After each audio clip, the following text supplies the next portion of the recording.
Hello. ഇന്ന് ഓസ്ട്രേലിയയിലെ new south വെയിൽസിലുള്ള ബൂൾഗുൾഗ എന്ന് പറഞ്ഞ ബീച്ചിൽ കാണാൻ പോവാണേ. ഇവിടെ കങ്കാരൂസൊക്കെ ഒത്തിരി ഉണ്ടെന്നാണ് പറയുന്നത്. അപ്പം കാണാൻ പറ്റിയാലൊന്ന് കണ്ടേക്കാമെന്നൊക്കെ കരുതിയാണ് വരവ്.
എല്ലാവരും വരുമ്പം ഈ മലമണ്ടയിൽ കൂടെയൊക്കെ കങ്കാരൂസ് ഓടി നടക്കാറുണ്ട്. എല്ലാവരും കണ്ടിട്ടുണ്ട്. ഞാൻ വരുന്നെന്നറിഞ്ഞാണെന്ന് തോന്നുന്നു. ഒറ്റ കങ്കാരുവിനെയും കണ്ടിട്ടില്ല.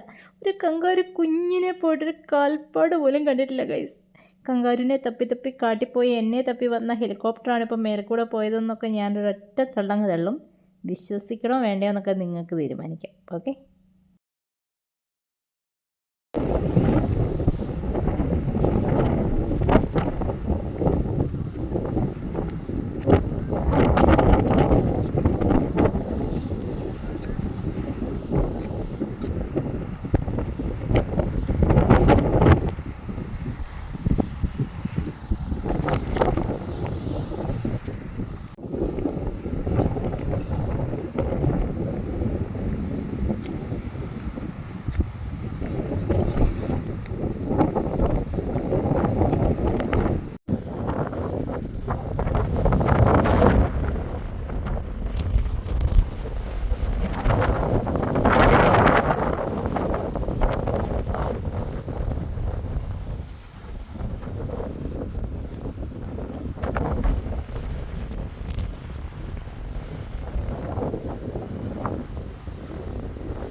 പിന്നെ ഈ കാണുന്ന മണിച്ചിത്ര താഴിട്ട് പൂട്ടിയ താക്കോലുകൾ നിങ്ങൾ കണ്ടോ? ഇതാണ് പ്രണയത്താക്കോൽ. രണ്ടുപേരും വന്ന് പ്രണയിച്ച് കല്യാണമൊക്കെ നടക്കണമെന്നൊക്കെ കരുതി കൊണ്ട് പൂട്ടിയിട്ട് പോയതാണ്. ഇങ്ങനെ പൂട്ടിയിട്ട് പോയാൽ കല്യാണം നടക്കും. കല്യാണം നടന്നു കഴിയുമ്പോഴേ അറിയുള്ളൂ ഇതൊരു യഥാർത്ഥ ലോക്കായിരുന്നു എന്ന്. ഇത് കണ്ടോ, ചെറിയ ലോക്കൊക്കെ ഉണ്ട്. അതാരോ ചെറുപ്പത്തിലേ വന്നിട്ടിട്ട് പോയതാണെന്ന് തോന്നുന്നു കേട്ടോ. ഒരു ബേബി ലോക്ക് കാണിച്ചു തരാവേ. ഇടയ്ക്കൊക്കെ ഉള്ളൂ കേട്ടോ. ഇവിടെ അധികം കാമുകന്മാരെ വരാറില്ലെന്ന് തോന്നുന്നു. കാരണം വന്നവരുടെയൊക്കെ കല്യാണം നടക്കുന്നുണ്ട്. അതുകൊണ്ട് അധികം ആരും ഇതിന് ശ്രമിക്കാറില്ലെന്നാണ് തോന്നുന്നത്. കണ്ടോ, ഒരു ബേബി ലോക്ക് 2 LKG പിള്ളേരെ കണ്ട് കൊണ്ടിട്ടതാണെന്ന് തോന്നുന്നു.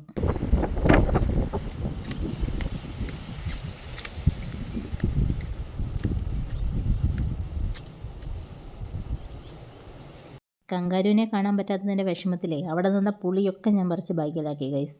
പണ്ടങ്ങാണ്ട് ചെറുപ്പത്തെ നമ്മുടെ നാട്ടിൽ കണ്ടിട്ടുള്ളതാണ്.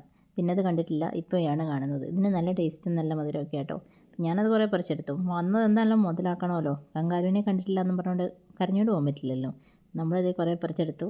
പിന്നെ ഒരു ഐസ്ക്രീം, അത് നിർബന്ധമാണ് ബീച്ചിൽ പോയാൽ. അപ്പോൾ അത് ഒരെണ്ണം മേടിച്ചു കേട്ടോ. പിന്നെ നമ്മുടെയൊക്കെ നാട്ടിൽ പിള്ളേരെല്ലാം ഫോണിലല്ലേ. ഇങ്ങോട്ട് നോക്കിയാൽ ഇവിടെയൊക്കെ പിള്ളേർ കണ്ടോ. ഇതൊക്കെയാണ് ഇവിടുത്തെ വിശേഷങ്ങൾ. ഞാനൊന്നും കണ്ടിട്ടില്ല നമ്മുടെ നാട്ടിലെ പിള്ളേർ ഇതുപോലെ കളിക്കാനൊക്കെ ഇപ്പോൾ ഇന്നത്തെ കാലത്ത് പോകുന്നത്. എല്ലാവരും ഒന്നിൽ ഫോണിൽ അല്ലെ ടി വിക്കകത്ത്.